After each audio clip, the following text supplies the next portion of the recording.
કોંગ્રેસ CWCના સભ્ય અને સિનિયર નેતા ડોક્ટર અભિષેક મનુ સંઘવીએ પત્રકાર પરિષદ યોજી હતી અને ભાજપ સરકાર પર આકરા પ્રહાર કર્યા હતા અને જણાવ્યું હતું કે સામ દામ દંડ ભેદની નીતિ જે હાલમાં ભાજપ સરકાર કરી રહી છે તે પહેલાં જોવા ન હતું મળ્યું.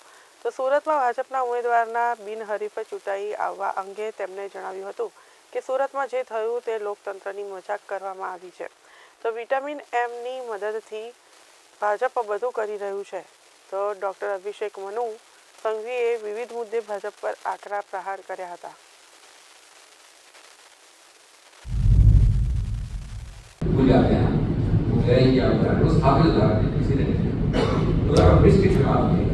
हमने मैंने पर्सनल करीब 25 कंप्लेंट्स जो मेजर थे बहुत बड़ी और कई डेलीगेशन महानुभावों को मैंने लीड किए. आपको पता है कि उसमें से करीब 20 उपयुक्त एक्शन लिया चुका है. 20 किसी बार कुछ चला किसी बार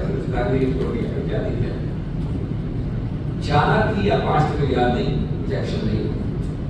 तो चारों पांचों माननीय प्रधानमंत्री गृहमंत्री के बारे में होते होते 3 हफ्ते निकल गए. उसमें थोड़ा लंबा चुनाव देखा, चुनाव थोड़ा कम था, उसका पीरियड कम था. 4 हफ्ते निकल गए. चौथा हफ्ता खत्म हुआ तो मैं कोर्ट गया, जवाब प्रश्न पूछ रहे.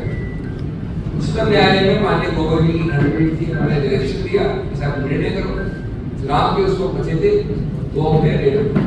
तो पहली बार आप 1 महीने तो खा गए ना. चुनाव के बाद क्या था?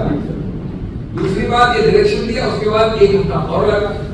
आखिरी जो 3 दिन बचे थे चुनाव के, तब 2 केस का एक जजमेंट आया. उसको आप भूल गए. उसकी कैजुअलिटी का नाम शुरू होता है